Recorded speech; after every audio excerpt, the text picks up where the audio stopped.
Bienvenidos a nuevamente esta coproducción de la Universidad Católica de Santa Fe y la Arquidiócesis de Santa Fe de la Veracruz. La filosofía de la interculturalidad es el tema que vamos a tratar hoy con dos invitados de lujo.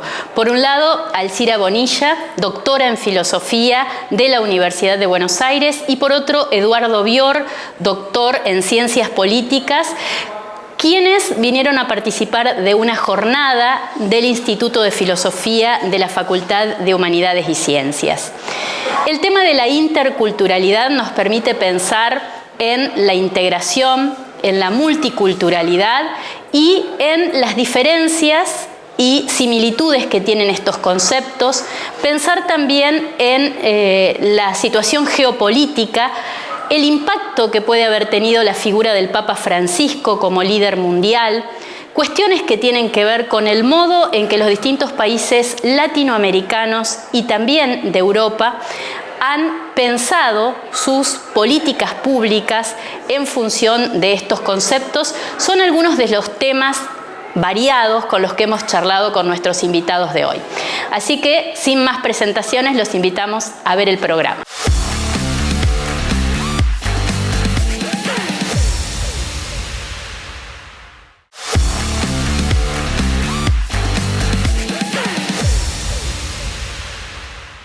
Y como lo habíamos anticipado, tenemos el honor de recibir en nuestra casa a la doctora Alcira Bonilla.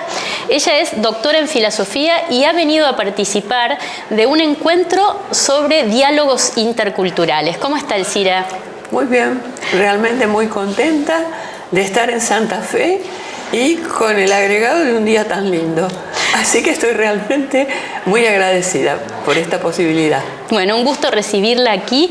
Y quizás la primera pregunta, ya que este es un programa que llega al gran público, es preguntarle qué es la filosofía intercultural. La filosofía intercultural es algo que se hace desde que hay filosofía, pero que no llevaba ese nombre. Es decir, siempre que se encuentran personas dedicadas a la filosofía de diferentes culturas, si no hay intentos de dominación y el diálogo es franco y se hace en y para la verdad, se da la filosofía intercultural. Eso necesariamente, ¿no? Y de hecho tenemos una cantidad de referencias a lo largo de la tradicional historia de la filosofía.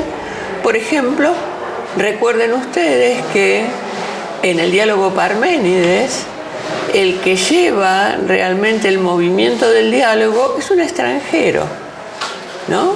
Platón habla del extranjero de Lea. Bueno, allí hay toda realmente una explicación sobre el tema, pero digo, es un extranjero. Es decir, la interculturalidad se ve muchas veces, por desgracia no siempre, como la posibilidad del enriquecimiento del diálogo y del enriquecimiento del pensamiento. Pero la filosofía intercultural como tal, reconocida académicamente como tal, surge alrededor del año 1990, especialmente en Europa y por parte de filósofos no europeos que estaban en Europa. A ver, los 90 es un momento en el que, bueno, ha caído el muro de Berlín, se habla de globalización, y entonces estos filósofos y filósofas dicen, ¿cómo vamos a estar cultivando una filosofía provinciana como es la europea? En definitiva, si uno mira, ¿no es cierto?, un planiferio, se da cuenta lo chiquita que es Europa. ¿Cómo vamos a estar cultivando una filosofía provinciana en época de mundialización, de globalización? Y entonces ahí empiezan a trabajar con la cuestión de la filosofía intercultural, aunque ya hacía unos años que en algunas revistas estaba presente esta idea. Porque la idea es pensar que las raíces de todo filosofar están en las diferentes culturas. Que pensamos a partir de allí. Es decir, los filósofos griegos pensaron a partir de ahí, los chinos también, los indios también, todos pensaron. La idea de que la filosofía no tiene nada que ver con las culturas, esa es una idea moderna, realmente, y es una forma más de imponer lo que es realmente una filosofía provinciana como filosofía universal. Y como referentes, ¿qué impacto tiene Enrique Dussel, que también es uno de los temas de los que usted va a hablar? Mucho. Sí. Enrique es obviamente uno de los iniciadores es en presente, porque para mí Enrique está. Enrique es uno de los iniciadores de la filosofía de la liberación, pero justamente propuesta importante de la filosofía de la liberación es el diálogo con las filosofías de las diferentes culturas, incluso con las filosofías previas a la invasión, como dice él, de América por los europeos. Ahora, yendo a pensar un poco en nuestras culturas latinoamericanas, hoy estamos hablando mucho de inclusión, de tolerancia, de multiculturalidad. ¿Cómo se relaciona con este concepto de interculturalidad o cómo se opone? Yo creo que se opone. La idea de la multiculturalidad es una idea que surge sobre todo en el norte de América, digo, no solamente Estados Unidos, sino también y fundamentalmente en el Canadá. Y en mi humilde modo de ver, es nada más que una nueva forma liberal de gestionar la diversidad. Es decir, en Canadá tiene, como ellos dicen, el Canadá moderno, el Canadá moderno tiene dos culturas originarias, que son la británica y la francesa, en orden inverso. Primero colonizaron los franceses, ¿no? Pero el Canadá previo a la modernidad, que no era Canadá, obviamente, tiene varias culturas realmente originarias, que se radican fundamentalmente en 3 provincias. Entonces, ellos tenían, por un lado, la provincia del Quebec, mayoritariamente francesa, que desde el año 1957, por allí, empieza a querer reivindicar la lengua, que en ese momento los ingleses la mantenían en los círculos familiares o religiosos, la lengua, la religión católica, la cultura de origen francés, las formas culturales y sociales de ese grupo de personas, etc. Bueno, habían sido efectivamente dominados y muy cruelmente por los británicos y empiezan con esas reivindicaciones. Eso que se llama la Revolución Tranquila es extraordinario porque produce arte, literatura, cine, reivindicación de la lengua, etc. Pero cuidado, porque estamos hablando de culturas que dominaron a las culturas originarias. Y el país ese tiene culturas originarias fuertes. Entonces, ¿qué hicieron? Bueno, la famosa acta de multiculturalismo pone a las 2 lenguas de los fundadores del Canadá moderno como las lenguas importantes. Entonces, cualquier ciudadano canadiense está obligado a saber inglés y francés. Primera lengua en el Canadá británico, segunda lengua y segunda lengua el francés, y primera lengua francés en el Quebec y segunda lengua el inglés, ¿no? Perfecto. ¿Y qué pasa con los otros? Bueno, a las otras 3 provincias, las que tienen mayoría indígena, se les da también la posibilidad de hablar su lengua, cultivar sus costumbres, etc. Pero ahí, cada uno en su lugar. Y cuidadito, porque para moverse tiene que aprender por lo menos las otras 2. Entonces, ¿de qué estamos hablando? Claro. En el año 2008, Charles Taylor, el gran filósofo canadiense, que estuvo en los debates sobre multiculturalismo, junto con un historiador, hacen un informe para el gobierno del Quebec sobre interculturalidad. Porque entonces allí el problema ya no se planteaba con los grupos originarios, se planteaba con los inmigrantes y sobre todo con los inmigrantes que venían de países musulmanes. Entonces que eso también tenía toda una componente económica, etcétera, que ahora no voy a hablar. Entonces hacen toda una investigación muy profunda, muy interesante, que se puede encontrar en internet, consultando a varias universidades y demás, pero ¿en qué quedan? ¿Qué es esa interculturalidad de la que ahora habla Taylor? Es la posibilidad, sí, de hablar el propio idioma, de practicar la religión, de que haya incluso espacios comunes de oración, una cantidad de cosas. ¿Pero sobre qué base? Sobre la base del respeto, de los derechos humanos y de las formas de vida compartidas que son propias de los canadienses de origen francés que viven en el Quebec. Claro. Justamente, le iba a preguntar ya para cerrar, porque los tiempos son cortos, pero le iba a preguntar si es posible pensar este concepto de universalidad que no borre las diferencias culturales. Bueno, eso es lo que quiere la filosofía intercultural, también lo quiere la filosofía de la liberación. ¿Por qué? Porque la universalidad, en definitiva, es esa aspiración a lo humano, a lo mejor de lo humano, que existe en todas las culturas. Pero son universalidades enraizadas, universalidades situadas. Este término del universal situado se lo debemos a un filósofo argentino, al actual presidente de Asofil, que en la época de la filosofía de la liberación era un arriesgado filósofo joven de 26 años, que es Mario Casalla. Él ya en ese momento, en las primeras intervenciones y publicaciones, habla del universal situado. Entonces, él había estudiado mucho a Hegel. Hegel habla del universal concreto, pero el universal concreto es un momento que pasa. Entonces, él habla del universal situado. Es decir, solamente desde la situación podemos pensar y obrar en universal. El Papa Francisco nos ha dado el ejemplo.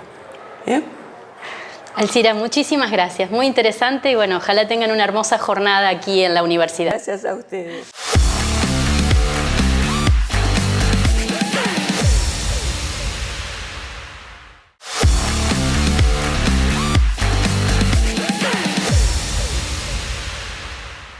Bien, y la segunda visita, como lo habíamos prometido, es Eduardo Bior. Él es doctor en Ciencias Políticas y recién nos estaba comentando, tiene también una trayectoria importante como periodista, porque viene haciendo divulgación de todos estos temas. Eduardo, un gusto recibirlo. Muchísimas gracias, un placer estar en Santa Fe y estar acá en la Católica. Recién Alcira nos dejó ahí un tema que quizás podemos tomarlo antes de entrar en la cuestión más bien política, ¿no? Que es el del Papa Francisco. Sí. Bueno, ella nos decía que el Papa Francisco de alguna manera respetó algunos de estos aspectos de la interculturalidad y los puso en la escena mundial. ¿Cómo lo ve usted? Claro que yo, además de como creyente, voy a hablar sobre el Papa Francisco como analista geopolítico. Exacto. Bueno, entonces lo voy a resumir diciendo que el Papa Francisco hizo lío. Hizo lío, como él quería. Es decir, entendió ya antes de llegar al papado, ya aparece en el documento de la Conferencia Episcopal Latinoamericana de Aparecida, creo, de 2008, un diagnóstico, digamos, que tiene en parte su escritura, un diagnóstico de la situación mundial donde claramente está señalada una crisis mundial. Es decir, y ya cuando subió al papado, él señaló que estábamos en una crisis mundial en 4 fases. Es decir, una crisis demográfica y migratoria, una crisis económica, una crisis medioambiental y una crisis política. Lo que él hizo, a mi entender, fue ponerse al frente con su enseñanza, marcando el camino de la justicia, social en el transcurso del cambio de épocas que estamos viviendo. Es decir, estamos pasando de una época histórica a otra que no conocemos, y en ese camino él estuvo, por así decirlo, en el pelotón de vanguardia, peleando al mismo nivel, no quiero decir junto, porque muchas veces estuvo encontronazos, que otros importantes líderes mundiales de las más diversas tendencias. Porque estoy pensando en Xi Jinping, estoy pensando en Vladimir Putin, pero también estoy pensando en el turco Recep Erdogan o en el indio Narendra Modi, gente de corrientes y orientaciones completamente diferentes, pero todos conscientes de que se rompió el orden mundial unipolar con un imperio único que controla todo el mundo. Marchamos hacia un nuevo orden del mundo y nadie sabe cuál va a ser. El Papa estuvo tratando de iluminar el camino desde la perspectiva de la justicia social y ecológica, de que para él era inseparable. Y esas, digamos, desde el punto de vista histórico, es decir, mi primer estudio fue historia. Desde el punto de vista histórico, es decir, el gran significado histórico, es decir, donde todos vamos a leer a este Papa durante mucho tiempo, es en cómo fue con una linterna señalando los puntos de la crisis, los nudos de la crisis, y alumbrando el camino para encontrar una salida más humana. Yendo al tema de la ciencia política, ¿usted cree que la ciencia política ha subestimado el tema de la interculturalidad? Completamente. Es decir, hoy en día, lamentablemente, yo soy bastante negativo, aunque tengo un doctorado es en ciencias sociales, pero fue hecho en ciencia política. Soy bastante negativo respecto al estado de la disciplina, porque la disciplina ciencia política, primero, desde hace mucho tiempo, por lo menos desde hace 40 años, ha perdido toda perspectiva histórica, ha perdido toda perspectiva cultural, ha perdido toda capacidad interpretativa de los procesos históricos y se ha reducido a una disciplina procedimental, es decir, sobre los procedimientos de los sistemas políticos liberales establecidos. Ahora, como esos sistemas políticos liberales están en una profundísima crisis, la ciencia política se quedó sin objeto. Yo soy más antiguo, más a contracorriente de esta formalización de la ciencia política.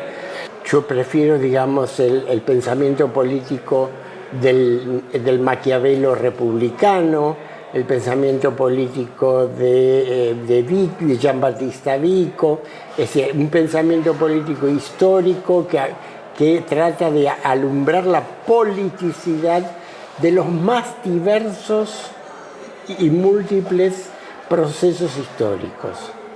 Y no me preocupo tanto por el tema de los procedimientos, es decir, si se han ajustado al manual de democracia o no. ¿Qué digo? Eso lo podemos ver después. Usted dice que no se pueden comparar culturas. Lo he leído en algún artículo en el que usted habla de que no podemos hacer comparaciones entre distintas culturas, sino que tenemos que contextualizarlas.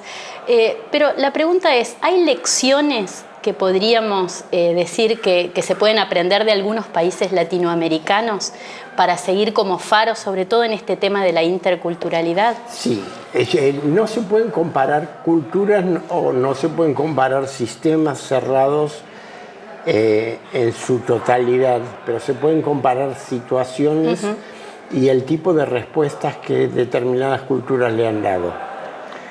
En el caso latinoamericano, si se trata de una comparación dentro de América Latina, Nosotros claramente estamos enfrentados con un problema de disgregación nacional como, digamos, el que tuvo México en el siglo XIX, por ejemplo. México salió de ese problema mediante un proceso de reformas, una revolución liberal inspirada por la masonería, que todavía hoy tiene muchísima importancia en la estructuración de México, que fue completado después por la Revolución de 1910 y ahora por la llamada Cuarta Transformación. Pero fundamentalmente lo que ellos lograron fue dos cosas. Fue crear un etos nacional y crear una leyenda nacional. ¿Qué quiere decir una leyenda nacional? Es decir, una leyenda nacional son relatos sobre el origen de un determinado sistema político nacional que se imponen, son creíbles y pueden ser transmitidos a través de los sistemas educacionales y mediáticos para lograr un consenso básico para el conjunto de la población. Entonces, el mito de la continuidad entre el México prehispánico y el México actual, que es un mito, porque cuando uno obrada un poco abajo de la superficie se da cuenta de que son mucho más las rupturas que las continuidades, ese mito se mantiene y le da solidez al México actual. En cambio, por supuesto, prácticamente no hablan del México colonial. Por ejemplo, es decir, digamos, situaciones en las cuales nosotros podemos mirarnos en el espejo. Ya para terminar, porque nos queda poco tiempo, son estos discursos que permiten cierta cohesión, ¿no? ¿Cuáles son los discursos que hoy necesitaríamos como país y cuáles son los que tenemos? ¿Cómo ve esta realidad de los discursos de poder que circulan en nuestro país? Bueno, es una pregunta complicada. Para hacer una síntesis en pocos minutos. Para responderlo largamente. Argentina todavía no logró precisamente la leyenda unificadora, no tiene un etos nacional. Es decir, desde antes del proceso de independencia en el siglo XIX, en la cultura rioplatense, en el sentido extenso del término, han luchado dos orientaciones, es decir, la orientación europeísta y más adelante pro-norteamericana, que se identificó justamente, ahí está el mito, se identificó como línea liberal, cuando de hecho no tiene nada que ver con el liberalismo ni mexicano, ni colombiano, ni europeo, ni nada. Es conservadurismo y pensamiento colonial, y una línea nacional popular que tampoco se ha consolidado en el largo plazo con capacidad, digamos, de generar un discurso abarcador para toda la sociedad argentina. Seguimos en las polarizaciones de nuestro país. Seguimos la polarización, y esto apunta a seguir por mucho tiempo. Bien.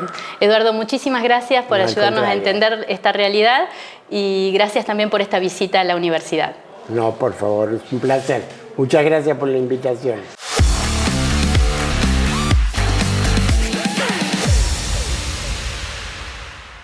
Llegamos al final de nuestro programa y les anticipamos que la próxima semana tendremos un programa especial sobre la vida y el legado del Papa Francisco a través de algunos testimonios. Queremos aprovechar también para contarles que aquí en la librería Presbítero Leyendecker, que es nuestra escenografía habitual, tenemos una serie de publicaciones, revistas y libros en relación al Papa Francisco que pueden encontrarlos, como por ejemplo Gestos y Palabras, Jorge Mario Bergoglio, una presencia original, que tiene de curadores, autores santafesinos. Como este, hay muchos libros aquí en la tienda física y también toda la oferta habitual en la tienda digital. Agradecemos como siempre al Bar El Santo y a Déjalo Ser, que nos brinda semana a semana estos looks. Recuerden que si quieren volver a ver nuestras publicaciones, lo pueden hacer a través del canal de YouTube UCCF TV. Buena semana, los esperamos la próxima.